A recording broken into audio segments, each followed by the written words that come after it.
On est à l'approche des municipales et se pose du coup la question des résultats possibles du Rassemblement national. On a l'impression que du côté du bureau directeur du Rassemblement national et des dirigeants du parti, il y a une vraie intention sur ces municipales-là de faire un gros coup.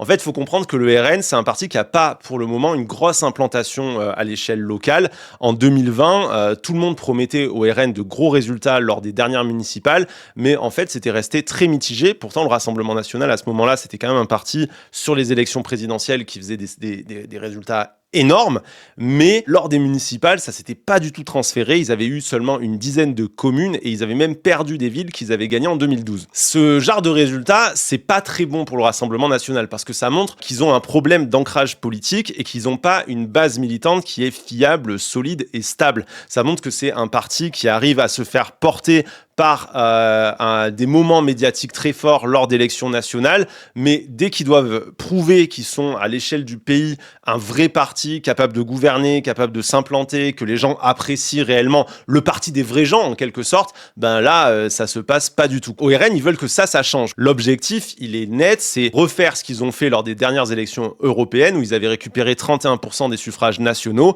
et s'implanter comme un parti central, l'un des plus gros partis français, voire le parti en tête en vue des prochaines présidentielles. L'idée, c'est vraiment de montrer qu'il y a une dynamique nationale et que cette dynamique nationale qu'on observe, hélas, à chaque présidentielle, elle cache un véritable engagement et que cet engagement, il se convertit totalement à l'échelle locale. Comprenez bien que dans leur discours politique, le fait de ne pas réussir à s'implanter au local, c'est un problème. Parce que le Rassemblement national, idéologiquement, sa mise en scène, elle tourne autour du fait d'être le parti du peuple, le parti du terroir, le parti de la ruralité. Au fond, les vrais Français, les vrais gens, pas les élites parisiennes, eh bien, ce qu'ils aiment, c'est le Rassemblement national. Sauf que, à chaque fois qu'il y a des élections locales, le RN, il se prend les pieds dans le tapis. Et on se rend bien compte que ces vrais Français ruraux, cette France des villages dont parle tout le temps le Rassemblement national, en fait, cette France des villages, elle a pas envie de voter pour le Rassemblement national. Il y a une espèce de fracture entre un discours de façade, qui est celui du Rassemblement national lorsqu'ils sont à la télévision, où ils prétendent être un parti populaire, et les votes à l'échelle locale, où les gens votent pour ce qui est le plus proche d'eux, à savoir qui va diriger leur mairie, qui va s'occuper de la voirie, du service des eaux usées, etc. et tout. Et à ce moment-là, quand ils doivent décider de qui va faire ça, ils votent jamais pour le Rassemblement national. Le but du Rassemblement national sur les municipales de cette année, c'est de montrer donc une dynamique nationale en essayant d'expliquer, enfin de démontrer par les faits que la dynamique qu'il y a lors des présidentielles, en fait, elle s'inscrit dans un véritable enracinement local et que du coup, ils ont vraiment un soutien profond de la population. Donc, ils ont énormément besoin d'une victoire. Mais plus largement, il y a un autre but, les sénatoriales. Je rappelle, parce que c'est pas forcément quelque chose qu'on connaît toutes et tous, et parfois ça nous échappe un peu, mais que nos 348 sénateurs, ils sont presque aussi importants que les députés. Je dis presque parce que techniquement, il y a une prévalence des députés sur les sénateurs à l'Assemblée, mais quand même, les sénateurs ont un pouvoir colossal. C'est des gens qui représentent la deuxième moitié du Parlement, c'est des gens qui votent des lois, c'est des gens qui contrôlent en partie les actions du gouvernement. Mais les élections sénatoriales, dans lesquelles on va élire les sénateurs, elles reposent sur un suffrage universel indirect. Et ça, c'est un truc qui fait que souvent, on oublie que ça existe. Mais en fait, les élections sénatoriales, en gros, c'est un collège électoral qui vote, c'est pas vous. En fait, vous votez pas directement, vous votez pour le collège électoral, puis le collège électoral vote pour élire les sénateurs. Et ce collège, il est composé d'exactement 162 000 grands électeurs. Parmi ces grands électeurs, on va compter des députés et des sénateurs, mais qui sont pas très nombreux en réalité. Et la très grande majorité en fait de ce collège, il est composé d'élus municipaux, des maires, des adjoints aux maires, des délégués de conseils municipaux, etc., etc. Donc, gagner les municipales, c'est augmenter énormément sa masse de votants favorables pour les sénatoriales. Et donc, c'est avoir une chance pour un parti d'avoir ensuite un énorme pouvoir d'influence à l'échelle nationale. Donc, le RN, il veut augmenter sa masse de votants favorables pour les sénatoriales, mais le RN, ils ont un énorme problème. C'est très difficile pour le RN de trouver des candidats fiables.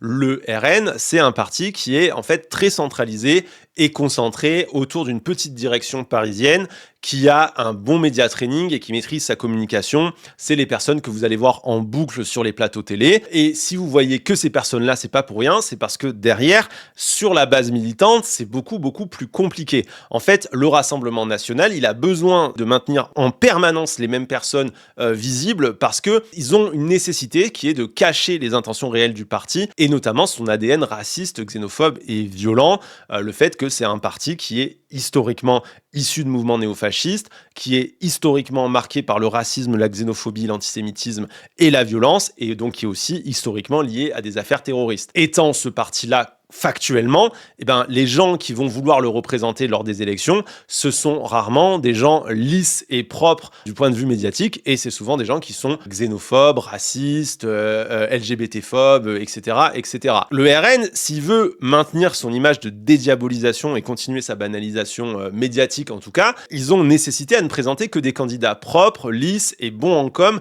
dans les médias. Lors des élections nationales, ça va. C'est facile, parce que il n'y a pas grand monde à présenter. Ils galèrent un peu sur les députés, mais ils y arrivent quand même. Ils arrivent à peu près à trouver des gens lisses et à éviter qu'il y ait trop de moutons noirs. Mais à l'échelle locale, c'est une autre paire de manches. C'est très dur de maintenir une image lisse quand tu dois présenter 650 listes à l'échelle nationale. Tu peux pas média-traîner 650 listes au municipal. Donc le problème du RN et qui fait qu'ils sont en grande difficulté à chaque municipal, c'est aussi qu'à chaque fois, ils doivent présenter des candidats locaux qu'ils ne peuvent pas entraîner à cacher leur idéologie politique, qui sont des gens qui sont pas contre l'idéologie politique du RN. Attention, je veux être précis. Les gens que le RN présente au municipal sont des gens qui ont l'idéologie exacte du Rassemblement national. Simplement, ils ne sont pas entraînés à la dissimuler et à la cacher pour les médias. Ce qui donne inévitablement des séquences télévisées ou des moments où il y a d'énormes casseroles qui ressortent. Ça, évidemment, cette année, on n'y coupe pas. Par exemple, début février, la tête de liste RN à Carpentras, Christian Richaud-Simoni, il a été désinvesti par le Rassemblement national après des révélations faites par le journal Libération. Christian Richaud-Simoni, il avait fait notamment des tweets racistes et sexistes. Par exemple, il avait fait un tweet à propos de la députée LFI Danielle Obono, où il avait dit, je cite, attention, c'est très raciste, que cette Obono retourne avec les bonobos de son pays. Ça, c'est un candidat du Rassemblement national qui porte en réalité l'idéologie de son parti, qui est un parti raciste, mais qui n'a pas été média-traîné et qui donc n'a pas appris à éviter d'affirmer son racisme trop ostensiblement. Et donc ça ressort, ça se voit, ça la fout mal pour l'image d'un parti dédiabolisé. Autre tête de liste écartée après des révélations cette fois de Street Press, Adrien Nave, dont le porte-parole était un militant de l'Action française et qui avait fait appel à des militants de l'Action française pour mener sa campagne. Je rappelle que l'Action française, c'est un groupuscule qui a créé la notion d'antisémitisme d'État. L'Action française, c'est un groupuscule fondamentalement antisémite, fondé par des antisémites, dont toute l'idéologie tourne autour de l'antisémitisme, et c'est le genre de personne qu'on va trouver à côté donc de Adrien Nave, candidat présenté au municipal par le RN. Autre exemple, on a Jean-Louis Morelli qui est inscrit sur une liste RN pour 2026 et qui publie sur ses réseaux des photos de Macron avec écrit, je suis désolé, je vais citer ce qu'a écrit Jean-Louis Morelli, je cite, Full Metal Tapette. Sur la même liste que ce Jean-Louis Morelli, on trouve aussi un certain Denis Pinède qui publie en 2025 un photomontage d'une femme tenant en laisse un cochon avec en légende, je cite, « Quand tu veux pas faire la queue à la CAF ».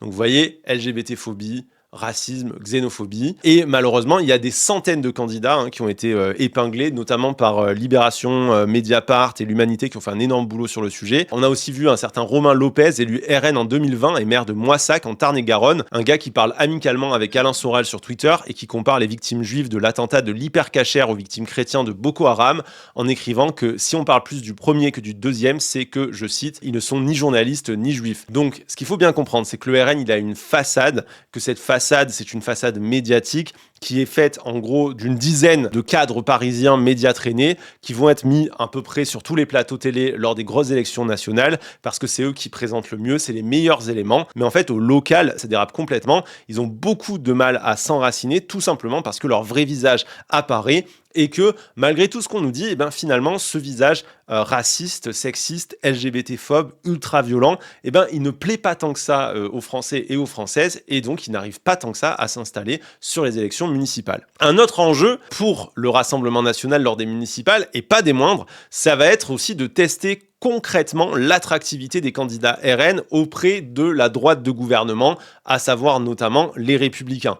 En gros, on voit que de plus en plus, la droite, elle tend la perche au Rassemblement national, notamment chez les Républicains. On a des représentants comme Bruno Retailleau qui vont appeler à un cordon sanitaire anti-LFI. Les municipales, c'est un peu l'occasion pour le RN de voir s'il y a moyen de réussir à faire s'effondrer le Front républicain. C'était quoi le Front républicain? C'était cette tradition politique qui voulait qu'on dise bon ben le Rassemblement national et avant ça le Front national, ce sont des partis qui sont fondés sur le fascisme, qui sont fondés sur la destruction de tous les principes de notre démocratie. Ce sont des partis racistes, antisémites, LGBT-phobes et sexistes. On ne se reconnaît pas dans un dialogue politique avec ces gens-là. On ne peut pas les empêcher de se présenter aux élections, mais on peut, en tout cas, lorsqu'on arrive sur un second tour où, par exemple, il y aurait 3 partis qui seraient présents. Par exemple, vous avez d'un côté les Républicains, le Front national et la gauche a le plus de chances de l'emporter parce qu'elle a le plus de voix, mais les Républicains veulent être sûrs que la gauche gagne, bon bah ils vont se retirer pour qu'il n'y ait plus que la gauche face au Rassemblement national et qu'on soit sûr que le Rassemblement national va perdre. Ça, c'était le système qui était en place pendant des années, de cordon sanitaire en quelque sorte, sauf que les Républicains aujourd'hui et la droite sont en train de vouloir inverser cette logique-là. Pourquoi? Parce qu'ils sont dans une course en avant pour essayer de draguer les électeurs du Front national et du Rassemblement national. Ils ont envie de draguer l'électorat d'extrême droite et pour ça, ils veulent faire sentir et comprendre que leurs ennemis, c'est avant tout la gauche, ce qui nous amène à un système où le Rassemblement national, il a beaucoup à gagner sur les municipales, à essayer de prouver que le Front républicain s'est effondré. En gros, l'idée, c'est de profiter des configurations locales pour dédiaboliser le parti au max en s'alliant le plus possible avec la droite pour qu'on dise à l'échelle nationale, non mais regardez, maintenant c'est plus l'extrême droite la bête immonde, c'est la gauche, c'est LFI, c'est contre LFI que tout le monde se ligue et donc le RN est enfin devenu un parti ordinaire, un parti comme les autres, dans le dialogue démocratique et tout le monde est prêt à s'allier avec les représentants du RN. Pour autant, ça ne change rien en fait que le programme politique du RN est un programme politique xénophobe, que c'est un programme politique dangereux, qui porte en lui des valeurs qui sont des valeurs profondément anti-républicaines. Reste une question, qu'est-ce qui se passe donc lorsqu'une ville est finalement conquise par le RN et que donc le RN gagne des élections municipales? Eh ben, c'est assez intéressant parce qu'on se rend compte que ça se passe pas super bien. En fait, les villes RN sont en général des vitrines pour le parti. Il y a une énorme importance qui est donnée à ce dont vont avoir l'air les villes que le RN aura réussi à conquérir lors des municipales parce que c'est une occasion pour le Rassemblement national de prouver que c'est un parti qui est capable de gouverner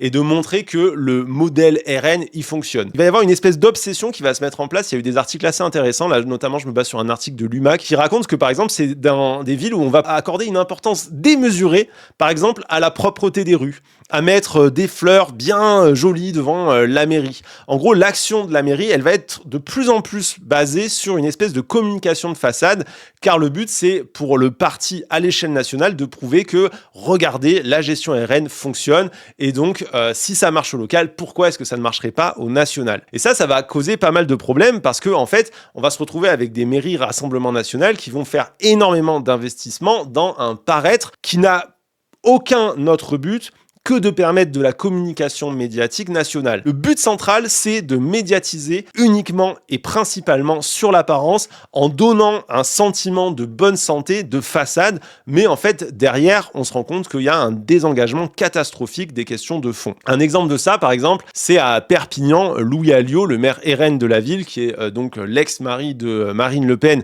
et qui est, d'ailleurs, je tiens quand même à le rappeler, cité dans l'affaire Epstein. Donc, Louis Alliot, le maire RN de Perpignan, il a engagé 76 000 € en 2024 pour expérimenter le port de l'uniforme.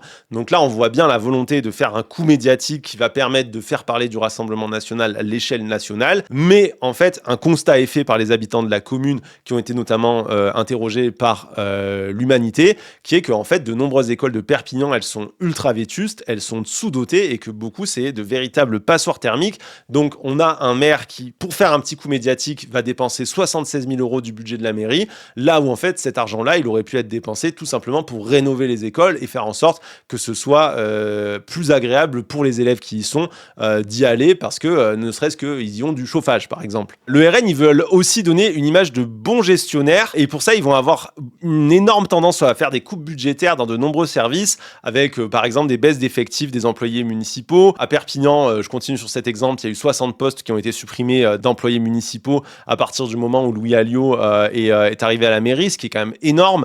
Il va y avoir aussi des privatisations de certains services publics. Un exemple que j'avais vu passer, c'était un crématorium qui était géré par la mairie d'une petite ville et qui a été privatisé par le RN et les coûts ont augmenté de 60%, c'est énorme. Le but, c'est pas que les coûts soient moins lourds pour les habitants locaux ou que la vie soit meilleure pour les habitants locaux. Le but, c'est que Bardella ou Marine Le Pen puissent dire face aux journalistes lors des prochaines présidentielles, regardez, nous sommes de bons gestionnaires, dans tant de communes où le RN est passé, on a baissé les dépenses de temps. Et en fait, ils en ont rien à foutre si plus rien ne fonctionne dans la commune. L'important, c'est qu'ils puissent faire ce bilan médiatique et dire, regardez, avec nous, ça va filer droit, on est des bons gestionnaires. Tant pis si les communes qu'ils ont en gestion se retrouvent dans une mer de noire. Humainement, évidemment, c'est aussi totalement catastrophique. Un exemple assez violent qui avait pas mal défrayé la chronique, c'est Fabien Engelmann, je sais pas comment ça se lit, le maire RN de Hayange qui a fait couper le gaz et l'électricité du Secours populaire. Je le redis, un maire RN qui a fait couper le gaz et l'électricité du Secours populaire sans aucune raison, à part, je cite, c'est vraiment comme ça qu'il a défendu le truc, que le Secours populaire serait noyauté par le Parti communiste et pro-migrants. Franchement, c'est affreux, quoi. Hein. Et globalement, dans toutes les mairies RN, il va y avoir un ciblage très fort sur l'associatif, où il va y avoir beaucoup de coupures dans les subventions. Je rappelle quand même que on parle d'un tissu associatif qui permet à des personnes extrêmement précaires, parfois tout simplement de manger, et que le RN va s'attaquer directement à ça. Même chose aussi pour la culture. Le RN va avoir tendance à couper les ressources à la majorité des associations et à la place à créer des espèces d'événements culturels, il faut le dire avec vraiment beaucoup de mesures autour comment on pourrait dire, d'une espèce de mise en scène nationaliste qui à nouveau est plutôt au service d'un narratif national. Donc dans les villes RN, je suis désolé, c'est très cliché, mais c'est vraiment ce qui se passe. Vont être créés par exemple de toutes pièces des fêtes du cochon, des concours de Miss, des processions religieuses, tout ça pour servir le narratif national d'une espèce de France franchouillarde ou je ne sais quoi, qui n'existe pas en fait concrètement, puisqu'ils sont obligés de l'inventer là en 2026. Ils inventent des fêtes du cochon qui n'existaient pas avant, mais parce que ça sert justement ce narratif du Rassemblement national. Et pour mettre ça en place,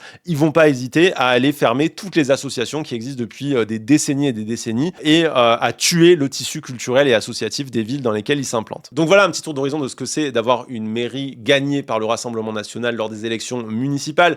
C'est pour ça que je pense que c'est une élection qu'il faut énormément investir, déjà parce qu'elle va avoir des conséquences à l'échelle nationale du point de vue des élections sénatoriales, mais aussi parce que on se rend compte que si le RN investit autant la question des municipales, c'est parce qu'ils savent qu'il y a là-dedans un énorme capital dans lequel ils vont pouvoir puiser lors des prochaines élections présidentielles. Et c'est ça qu'il faut bien comprendre. Ce qui se joue aujourd'hui autour des municipales, c'est non seulement les élections sénatoriales, mais c'est à plus long terme aussi les prochaines présidentielles. Et ça, le RN l'a très très bien compris. Et je crois que si vous faites partie des gens qui espèrent que le Rassemblement national ne passera pas lors des prochaines présidentielles, eh bien, je crois que ce serait une très très très bonne idée d'aller voter au municipal en faisant le plus possible barrage au Rassemblement national.